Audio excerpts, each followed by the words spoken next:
ఇప్పటిదాకా మనము డిస్కషన్ చేసినట్టు మరణం గురించి, అదేవిధంగా గతం గురించి, జీవితం గురించి, తర్వాత నేర్చుకునేటటువంటి కళ గురించి, ప్రకృతి నుంచి, పంచభూతాల నుంచి, ప్రతి ఒక్క జీవి నుంచి మనం ఏం నేర్చుకోవాలి అని నేర్చుకుంటే మరణం అనేది ఎలా వస్తుంది, అసలు దాని యొక్క రహస్యం ఏంటి అని లోతుల్లోకి వెళ్ళి చూడకపోయినా ఒక జీవిత సత్యం అనేది అర్థం చేసుకునేటటువంటి ప్రయత్నం అనేది మనం చేసాం ఇందాకన.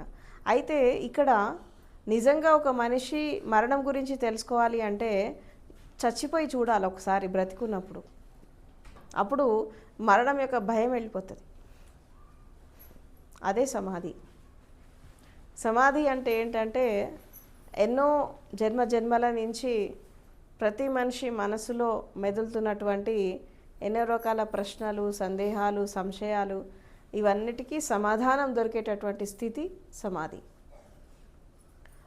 సో మరణ రహస్యం తెలియాలంటే మనం కూడా బ్రతికుండగా మరణించి చూడాలి. ఉంటే ఏముంటుంది, పోతే ఏం పోతుంది, మిగిలేదేంటి, పోయేదేంటి, ఈ రహస్యం అనేది ప్రతి ఒక్కళ్ళు సాధన ద్వారా తెలుసుకోవాలి. వాస్తవానికి ధ్యానంలో జరిగేది ఏంటి, 50% నువ్వు చచ్చిపోతావు. డీపర్ మెడిటేషన్లోకి వెళ్ళినప్పుడు మనకి ఏ అనుభవం జరుగుతుంది, శరీరం కదలదు, ఆలోచనలు ఉండవు, భావాలు ఉండవు, శ్వాస కూడా ఉందా లేదా అని తీగలాగా వస్తూ ఉంటుంది. అది మరణమే. ఎంత, 50%. కాకపోతే నువ్వు కూర్చొని ఉంటావు కాబట్టి నేను చచ్చిపోలే అనుకుంటా ఉంటావు, లోపల కూర్చొని ఉంటావు కాబట్టి. అదే సమాధిలో ఏంటి, 100% డెత్. అందుకే అది శవాసనంలోకి వెళ్ళి తీసుకెళ్తారు. ఎందుకంటే మొత్తం పోవాలి కదా, కూర్చుంటే సగమే పోతారు.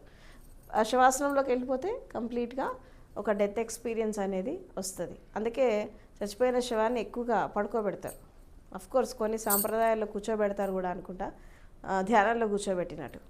సో కాబట్టి మరణం గురించి ఎప్పుడైతే మనం తెలుసుకుంటామో అప్పుడే మన జన్మ రహస్యం అనేది మనకు తెలుస్తుంది. యాక్చువల్గా నా జీవితంలో ఒక ఎక్స్పీరియన్స్ గురించి చెప్తాను. అది రీసెంట్గా జరిగింది. రీసెంట్గా కాదు, మొన్న 15th నా బర్త్డే రోజు ఒక ఎక్స్పీరియన్స్ జరిగింది నాకు. అంటే జనరల్గా నేను సాధన స్టార్ట్ చేసిన క్రమంలో మొదటి నుంచి కూడా డెత్తోనే ఎక్కువ ఎక్స్పెరిమెంట్స్ జరిగాయి నాకు లైఫ్లో.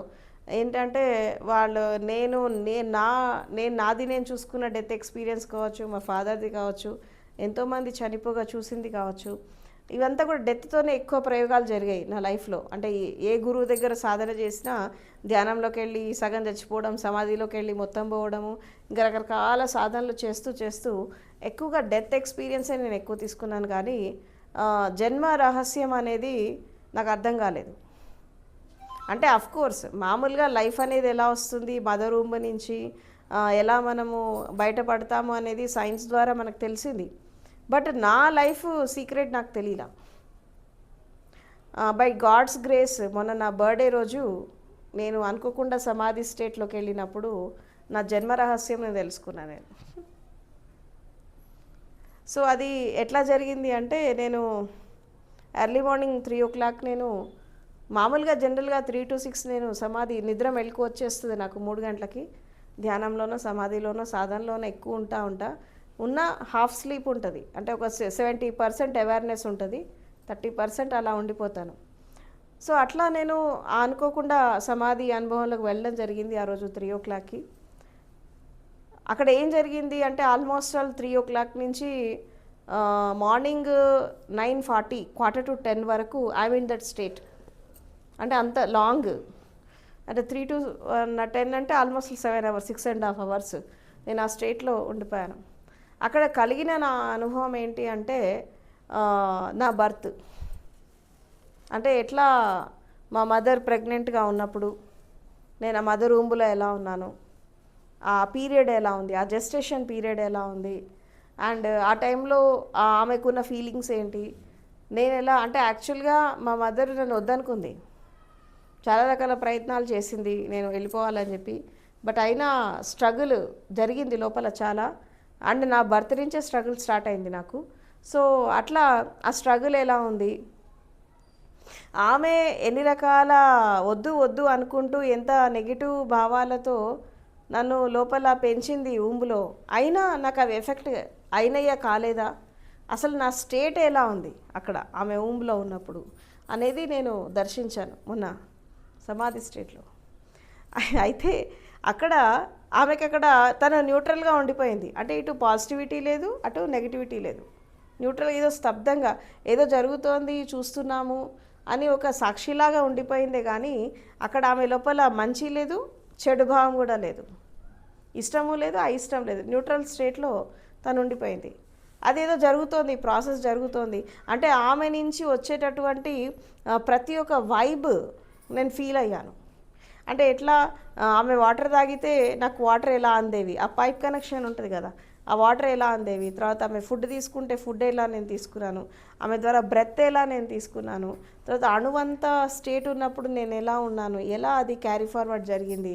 అండ్ తర్వాత ఈ లేబర్ పెయిన్స్ స్టార్ట్ అయ్యాక నేను ఫస్ట్ టైం హాస్పిటల్లో పుట్టాను. తనకు డెలివరీ కష్టమైపోయింది. సో తను చేసిన కొన్ని రకాల పనుల వల్ల తనకి అందరు నార్మల్గా పుట్టేశారు, నేను కొంచెము కష్టమైపోయింది. సో తను హాస్పిటలైజ్డ్ అయ్యాక నేను ఎలా బయటికి వచ్చాను, ఆమె పెయిన్ ఎలా ఉంది, బయటికి రావడానికి నేనెంత స్ట్రగుల్ చేశాను, సో నా ఫస్ట్ లుక్ ఎలా ఉంది, నా బేబీ లుక్ ఎలా ఉంది, ఇదంతా కూడా నేను చూడడం జరిగిందనమాట మొన్న నా బర్త్డే రోజు. ఆల్మోస్ట్ ఆల్ ఆ 3 o'clock నుంచి నేను 10 వరకు అదే స్టేట్లో ఉండిపోయాను. ఆ దినమంతా ఆ అనుభవాన్ని తీసుకొని నేను బయటకు వచ్చాక నా స్టేట్, నా ఇన్నర్ ఎలా ఉందంటే జెట్స్ లైక్ ఏ బేబీ. బాడీ చూడడానికి పెద్దగా కనబడుతుంది, కానీ నా ఇన్నర్ ఎలా ఉందంటే అప్పుడే పుట్టిన బేబీ స్టేట్ ఎట్లా ఉంటుంది. ఆ రోజు ఆల్మోస్ట్ ఆల్ నేను 3 o'clock వరకు no food, no water, no bath, nothing. ఆ రోజు నా బర్త్డే.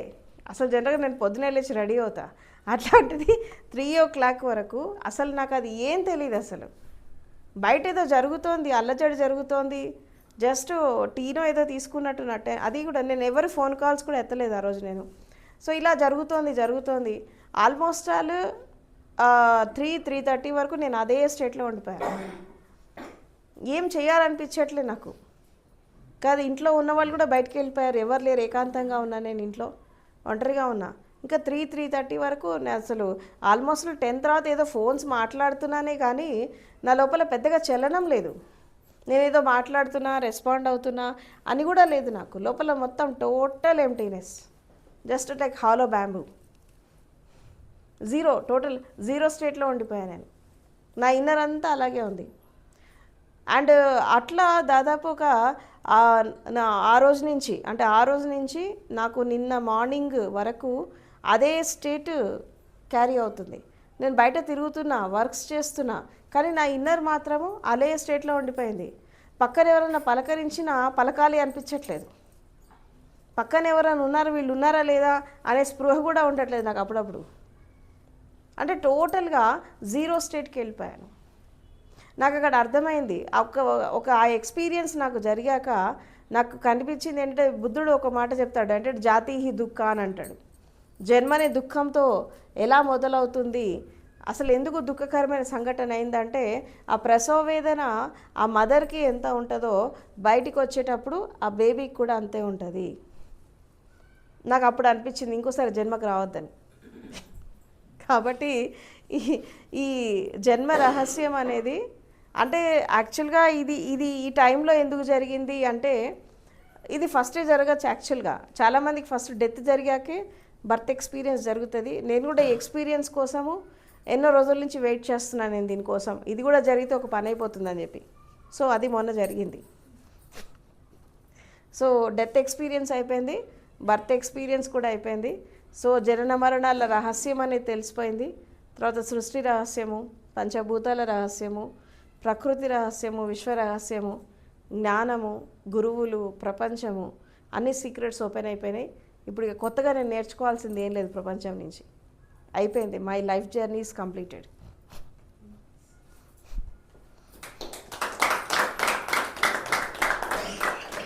అంటే ఇక్కడ ప్రతి ఒక్క స్థితి నుంచి ఆ సూక్ష్మాతి సూక్ష్మంగా నేను వెళ్ళడానికి కారణం ఏంటి అంటే, నా లోపల ఉండే రీసెర్చ్, అన్వేషణ.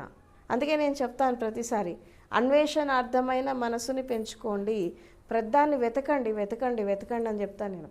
ఏదైనా ఒక వస్తువు కోసం కూడా మనం వెతికినప్పుడు మనం ఎదురుగా కనబడితేనే మనకు ఆ వస్తువు గురించి తీసుకుంటాం, కానీ ఆ వస్తువు కోసం దొరికేదాకా మనం వెతకం. గమనించారా మీరు? ఇంట్లో ఏదైనా వస్తువు కోల్పోయింది, ఏదో అట్లా ఎదురుగా కనిపించిన ప్లేసెస్లోనే వెతుకుతారు, కానీ లోపల ఎక్కడైనా పడిపోయిందని ఎప్పుడైనా ఇన్నర్గా వెతికారా? వెతకరు. కనబడకపోతే పోయిందేమో ఇంకోటి కొనుక్కురా, మళ్ళీ ఎప్పుడు సామాన్ సర్దిన అది అక్కడే ఉంటుంది. కానీ మీకు ఇన్నర్గా లోతుగా వెతకడం మీకు చేత కాదు. ఇప్పటి నుంచి వెతకండి.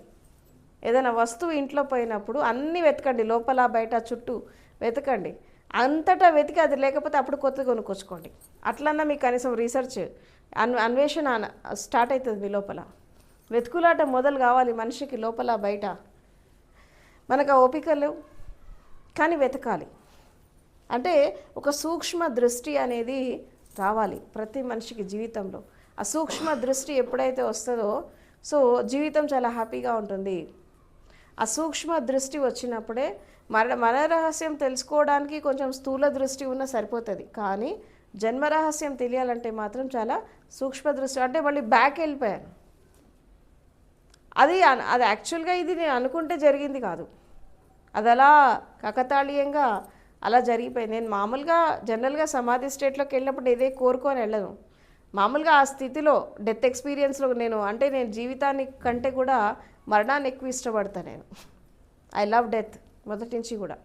కాబట్టి ఎందుకంటే డెత్ మీద ఎక్కువ రీసెర్చ్ చేశాను కాబట్టి నేను. సో అది మామూలుగా వెళ్ళిపోదామని ఎప్పుడు ఆ ధ్యాసలో ఉంటుంది కదా. ఈ ధ్యాసలో ఉన్నప్పుడు ఇది ఎందుకు మళ్ళీ బ్యాక్ వెళ్ళిపోయింది అంటే, ఇప్పుడు నాకు కరెక్ట్గా 45 ఇయర్స్ నిండిపోయాయి. 46లోకి నేను ఎంటర్ అయ్యాను. ఇప్పుడు ఈ ఫేస్ ఆఫ్ లైఫ్లో నాకు ఈ జన్మరహస్యము తెలియడం అవసరం అని చెప్పి ప్రకృతి అలా బ్యాక్ పంపించిందేమో నాకు తెలీదు, బట్ అది కూడా జరిగిపోయింది. ఆ లోటు కూడా తీరిపోయింది అన్నట్టు. సో కాబట్టి జన్మరహస్యము తెలుసుకోవడము, మరణ రహస్యం తెలుసుకోవడము, జీవితాన్ని అర్థం చేసుకోవడము, తర్వాత జీవితం యొక్క లోతుల్ని చూడడం అనేది ఇట్స్ ఎ వండర్ఫుల్ ఎక్స్పీరియన్స్. ప్రతి వాళ్ళు కూడా దీన్ని ఎక్స్పీరియన్స్ చేయాలి. ఇది చేయడానికే మనం మనుష్య జన్మకు వచ్చాము. ఇది చేయడానికే మనము ఈ ప్రపంచంలోకి వచ్చాము. పుట్టినప్పుడు ఎలా పుట్టామో తెలీదు అని మీకు ఎప్పుడో చెప్తాను, కానీ నేను తెలుసుకున్నా అని చెప్పి ఇప్పుడు గర్వంగా చెప్తాను నేను. ఎందుకంటే అది ఎంత స్ట్రగుల్ ఉంటుంది. యాక్చువల్గా ఆ స్టేట్ నుంచి నేను బయటకు వచ్చేసాక ఈవెన్ టిల్ టుడే ఆ సంఘటన నాకు తలుచుకుంటే ఇప్పటికీ నా నాభి స్వాదిష్టాన చక్రం అనేది ఇట్లా అదురుతూ ఉంటుంది. ఆ నరం యొక్క కదలిక, అది అంబెలికల్ కార్డ్ ఉంటుంది కదా, దాని యొక్క కదలిక still I can feel that experience ఇప్పటికీ, ఈవెన్ టిల్ టుడే ఆ ఫీల్ వచ్చేస్తూ ఉంటుంది. ఇట్లా నాభి ఇట్లా లాగుతూ ఉంటుంది. అంటే ఒక్కొక్క స్థితిలో మనకి ఆ ఎక్స్పీరియన్స్ తీసుకుంటున్నప్పుడు స్వాదిష్టాన చక్రం అంటే ఆ రోజు నా జనరల్గా నా ఎనర్జీ మొత్తం ఎప్పుడు హార్ట్ చక్ర పైనే ఉంటుంది. ఉంటే విశుద్ధిలో ఆజ్ఞ సహస్రాలు ఎప్పుడు అక్కడే ఉంటుంది. ఆ రోజు నా ఎనర్జీ మొత్తం స్వాదిష్టానంలో దిగిపోయింది. ఎందుకంటే అక్కడ అది తీసుకోవాలి కాబట్టి మళ్ళీ కిందికి రావాల్సి వచ్చింది ఆ ఎక్స్పీరియన్స్ తీసుకోవడానికి. మళ్ళీ దాన్ని పైకి లేపాలంటే నేను ఎంత సాధన చేయాలేమో, మళ్ళీ సాధన మొదలుపెట్టి మళ్ళీ దాన్ని పైకి తెచ్చుకోవాలి. ఎందుకంటే ఎక్స్పీరియన్స్ చేసేంతవరకే. మళ్ళీ ఇంకొన్నోళ్ళు సాధన చేస్తే మళ్ళీ అది పైకి తెచ్చుకోవాలి. మళ్ళీ ఆజ్ఞ చక్రానికో సహస్రానికో మళ్ళీ ఆ ఎనర్జీ నేను బ్యాకప్ చేసుకోవాలి మళ్ళీ. అంటే ఇక్కడ నేనేమంటే ఇది కూడా అవసరమే. అంటే ఈ రహస్యాలన్నీ ఎక్కడ ఉంటాయి, పాస్ట్ ఎక్స్పీరియన్స్ ఎక్కడ ఉంటాయంటే మన సబ్కాన్షియస్ మైండ్లో ఉంటాయి, మన అంతర్మనస్సులో, మన అవచేతనంలో ఇవన్నీ కూడా ఉంటాయి. ఎప్పుడైతే మన యొక్క ప్రాణశక్తి అనేది అలా బ్యాక్ వెళ్ళిపోయింది అనుకోండి, సబ్కాన్షియస్ డీపర్ లెవెల్స్లోకి వెళ్ళిపోయినప్పుడు మనకి ఈ జన్మరహస్యం అనేది తెలుస్తుంది. కాబట్టి ఆ రోజు నేను ఇది తెలుసుకోవడం జరిగింది. సో బర్త్డే రోజు జన్మరహస్యం అని తెలుసుకోవడం జరిగింది. ఆల్మోస్ట్ ఆల్ ఈవినింగ్ నేను చాలామంది ఫోన్ కాల్స్ చేశారు, కొంతమంది బయటికి ఇన్విటేషన్ ఇచ్చారు, నేనైతే వెళ్ళలేకపోయాను. అదేదో బయటికి వెళ్ళినప్పటికీ కూడా నాకు ఏదోలాగా ఉంది. మీతో నేను మాట్లాడుతున్నా కదా, లోపలంతా ఎంటీనెస్ వస్తుంది. ఏం మాట్లాడాలి కదా, మీరు మెసేజ్ అడిగారు ఆ రోజు జూమ్ సెషన్లో మాట్లాడుతున్నారు, ఏం మాట్లాడాలి నాకు అర్థం కావట్లేదు. ఎందుకంటే లోపలంతా ఎంటీనెస్ వచ్చేస్తుంది. అది బలవంతంగా తీసి ఆ వర్డ్స్ మీకోసం ఆ రోజు 5 minutes మాట్లాడింది జూమ్ సెషన్లో. సో కాబట్టి జీవితంలో చైల్డ్ అంటే ఒక వయసు వచ్చాక మళ్ళీ చైల్డ్ ఎక్స్పీరియన్స్ తీసుకోవడం అనేది ఇట్స్ వండర్ఫుల్ ఎక్స్పీరియన్స్. అండ్ ఇది ప్రతి ఒక్కళ్ళు పొందాల, మళ్ళీ రావాలి. అప్పుడు వచ్చినప్పుడు ఏమవుతుందంటే ఎక్కడ మన లైఫ్ స్టార్ట్ అయిపోయింది, ఎలా మనం స్ట్రగుల్ చేసి బయటకు వచ్చాము, మదర్ ఎంత స్ట్రగుల్ చేసింది, మనం ఎంత స్ట్రగుల్ చేసాం, అదంతా అది ఆనందకర స్థితి ఏం కాదు, ఇట్స్ అ పెయిన్ఫుల్ సిట్యుయేషన్. అది చూసినప్పుడు మనకు అర్థమవుతుంది జన్మ ఎంత కష్టం అనేది. మరణం చాలా ఈజీ, జన్మించడమే కష్టం అనిపిస్తుంది. అంటే ఎంతో స్ట్రగుల్ ఉంటుంది. ఇంకా లోతుల్లోకి వెళ్ళి చెప్పాలంటే ఇంకా చాలా విషయాలు ఉన్నాయి, అవన్నీ మీకు అనవసరం. అంటే నేను ఎందుకు ఇది చెప్తున్నాను అంటే, ఇది నా బర్త్డే అకేషన్లో మీరు అందరూ వచ్చారు కాబట్టి ఈ నా ఎక్స్పీరియన్స్ మీతో షేర్ చేసుకోవాలనుకున్నాను నేను. సో కాబట్టి ఆ రోజు ఈ సంఘటన అనేది నాకు జరిగింది. So almost all life secrets అనేవి కూడా ఆల్మోస్ట్ ఓపెన్ అయిపోయినాయి. ఇంకా కొత్తగా ఏమన్నా ఉంటే మరి భగవంతుడు ఏమైనా చూపిస్తాడేమో ఫ్యూచర్లో, చూద్దాం. బట్ నాకు తెలిసినంతవరకు అయితే అన్ని సీక్రెట్స్ ఓపెన్ అప్ అయిపోయినాయి. అండ్ నేను చెప్పేది ఒకటే ఏంటి అంటే, మీరు నా దగ్గర సాధన చేస్తున్నారు కాబట్టి మీరు నాలాగా ఎదగాలని చెప్పి నేను కోరుకుంటున్నాను. అండ్ కేవలము ఈ దుఃఖము, బాధలు, కష్టాలు, చచ్చిపోతే ఏడవడాలు, బతికుంటే నవ్వడాలు ఇవన్నీ బంద్ చేయండి. ఇదంతా మామూలు వ్యక్తులు చేసేటటువంటి పని. ఇదంతా మీరు జ్ఞానాన్ని అందుకుంటున్నారు, ఒక సాధన చేస్తున్నారు, ధ్యానం చేస్తున్నారు, మెల్లమెల్లగా సమాధి ఎక్స్పీరియన్స్ తీసుకుంటున్నారు. అందరిలాగా మీరు బతకండి. సంథింగ్ స్పెషల్ కనబడండి, ప్రపంచంలో డిఫరెంట్ కనబడండి, సత్యాన్ని అర్థం చేసుకోండి. ఇప్పుడు మనకి నచ్చినట్టు సత్యం ఉండదు, మనకి నచ్చినట్టు ప్రకృతి ఉండదు, మనకి నచ్చినట్టు జీవితం ఉండదు. జీవితము ఆల్మోస్ట్ ఆల్ మరణం ఎలాగైతే మన చేతుల్లో ఉండదో, కొన్నిసార్లు మనం లోతుల్లోకి వెళ్ళి చూస్తున్నప్పుడు కూడా జీవితం కూడా మన చేతుల్లో ఉండదని అనిపిస్తుంది. జీవితంలో మనం ఎన్నో అనుకుంటాం, అన్నీ చేయలేం. అవునా? మనం ఒకటి అనుకుంటాం, ఇంకోటి జరుగుతుంది. మనం ఒకటి ఊహిస్తాం, ఇంకోటి కళ్ళ ముందు సాక్షాత్కారం జరుగుతుంది. అంటే జీవితం కూడా మన చేతుల్లో లేదు, జన్మ కూడా మన చేతుల్లో లేదు, మరణం కూడా మన చేతుల్లో లేదు. మరి ఎందుకింత అహంకారం? నేను తెలుసుకుంది అయితే ఇదే, ఏది మన చేతుల్లో లేదు. మన జన్మ మనం కోరుకుంటే వచ్చింది కాదు. అందరు అంటారు నువ్వే డిజైన్ చేసుకొని వచ్చావని. అసలు ఆ డిజైన్ చేసుకోకముందు నీ లైఫ్ ఏంటి అని మళ్ళీ నువ్వు లోతుల్లోకి వెళ్ళి రీసెర్చ్ చేస్తే మళ్ళీ అక్కడ ఎవరో ఒకళ్ళు తోసినట్టే కనబడుతుంది మనకి. మనకు స్వేచ్ఛ ఎక్కడుంది? ఉందా స్వేచ్ఛ? We don't have any freedom. ఈ లైఫ్ పోగానే ఇంకో mother room. It's continuous process. ఇది పోగానే ఇంకో తల్లి గర్భం. ఎక్కడ ఫ్రీడమ్? ఇక్కడ బయటకు రావాలి, మళ్ళీ ఇంకో దాంట్లో దూరిపోవాలి. ఇదేనా లైఫ్ అంటే? It's boring. ఎక్కడ స్వేచ్ఛ, ఎక్కడ స్వాతంత్రం లేదు. ఇప్పుడు మీరు ఇల్లు వాకిళ్ళు ఎలాగైతే పట్టుకొని నా ఇల్లు అంటున్నారో, ఈ శరీరాన్ని కూడా పట్టుకొని నా శరీరం అనుకున్నారు అనుకో, మళ్ళీ ఈ శరీరం కాకపోతే ఇంకో శరీరం, ఇంకో కుటుంబం, ఇంకో ఫ్యామిలీ, మళ్ళీ మొదటి సిల్సిలా. కాబట్టి ఒకటి గుర్తుపెట్టుకోండి, మీ ఇంట్లో కూడా ఇది మీకు శరీరం నాది కాదు అన్న విషయము మీకు స్పష్టంగా అర్థం కావాలి అంటే ఫస్ట్ మీరు ఇంటి నుంచి స్టార్ట్ చేసుకోండి. ఏంటి ఇల్లు అంటే, ఈ ఇల్లు మీది కాదు. ఈ ఇంట్లో కూడా మీ ఇంట్లో మీరు గెస్ట్ లాగా ఉండడం నేర్చుకోండి. ఫస్ట్ మీ ఇంట్లో మీరు గెస్ట్ లాగా ఉండడం నేర్చుకోండి. అసలు వాస్తవానికి ఇల్లు అంటారు కదా, ఇంట్లో ఎంతసేపు ఉంటారమ్మా? అవి ఎస్పెషల్లీ మగవాళ్ళు ఇంట్లో ఎంతసేపు ఉంటావు? గంగాధర్, నువ్వు పొద్దున ఎప్పుడో పొలాన్ని పోతే రాత్రి ఎప్పుడో వస్తాడు. అవునా? ఇంట్లో తినడానికో పడుకోవడానికో వస్తాడు. 10 గంటలు 5 గంటలు ఉంటాడేమో అంతే, 8 గంటలు ఉంటాడేమో అంతే. మిగతా టైం అంతా పొలమే. నువ్వు ఎంతసేపు ఉంటావు దీప్తి? దినమంతా ఆఫీసే. ఇంట్లో ఎంతసేపు ఉంటావు? ఓన్లీ పని పాటు లేని ఆడవాళ్ళు ఇల్లు అని పట్టుకొని ఉంటారు. అవునా? ఈ ఇల్లు ఆ ఇల్లు అని చెప్పి. అందుకే నేనేమంటానంటే, మీ ఇంట్లో కూడా మీరు గెస్ట్ లాగా, మేము గెస్ట్ లాగా ఉన్నా, ఇది ఇల్లు నాది కాదు అనుకోండి. అప్పుడు మీకు అద్వైతం అర్థమవుతుంది. అవునా? ఇప్పుడు ఈ 4 గోడల్ని మనం ఇల్లు అనుకుంటున్నాం కదా, మనం ఈ గోడలలో ఉంటున్నామా, శూన్యంలో ఉంటున్నామా? గోడల్లో దూరిపోలేంగా. ఈ 4 గోడలు లేక ముందు కూడా శూన్యం ఉంది కదా, ఎంటీ స్పేస్ ఉంది కదా. నువ్వు రోడ్డు మీద కూర్చున్నా ఎంటీ స్పేస్ ఉంటుంది. అవునా? ఈ 4 గోడల మధ్య కూర్చున్నా నువ్వు ఎంటీ స్పేస్లోనే కూర్చున్నావు. ఇక్కడ ఇల్లు ఎక్కడుందిగా? అపార్ట్మెంట్లో అయితే అసలు ఈ పైది మాది కాదు, కింది మాది కాదు, ఏది ఖాళీ స్పేస్ మనది, అంతేనా? అపార్ట్మెంట్లో బాగా తెలుస్తుంది మనకి ఏంటంటే కింద మంది కాదు, పైన మంది కాదు, పక్కన మంది కాదు, ఇటు మంది కాదు, మధ్యలో స్పేస్కి మనం మంది అనుకుంటాం. అవునా? దీనికే లక్షలు పెడతారు, మళ్ళా దీనికే లక్షలు పెడితే కొట్టారు ఎంటీ స్పేస్కే. అవునా? కాబట్టి మన ఇంట్లో మనం గెస్ట్ లాగా ఎలా వచ్చామో మన శరీరంలో కూడా మనం గెస్ట్ లాగా వచ్చాము. ఈ సత్యాన్ని అర్థం చేసుకోండి. ఈ శరీరం మనం కాదు, ఈ మనసు మనం కాదు, ఈ హృదయం మనం కాదు, ఇంద్రియాలు మనం, ఇదేది మనం కాదు. మరి మీరెవరు అనేదానికి సమాధానం వెతకాలి. Who am I? సమాధానం వెతుకునేటటువంటి స్థితే ఆధ్యాత్మిక సాధన. సో కాబట్టి జన్మ రహస్యం, మరణ రహస్యం రెండు అర్థమైపోతే అప్పుడు జీవిత రహస్యాలు అర్థమైపోతాయి. జీవిత రహస్యం అర్థమైపోతే ప్రకృతి రహస్యం అర్థమవుతుంది.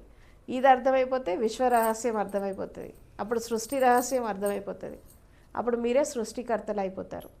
కాబట్టి మనిషి భూమి మీద పుట్టింది సృష్టికర్త కావడం కోసం, అంతేకాని చీమల్లాగా దోమల లెక్క బతకడం కోసం కాదు.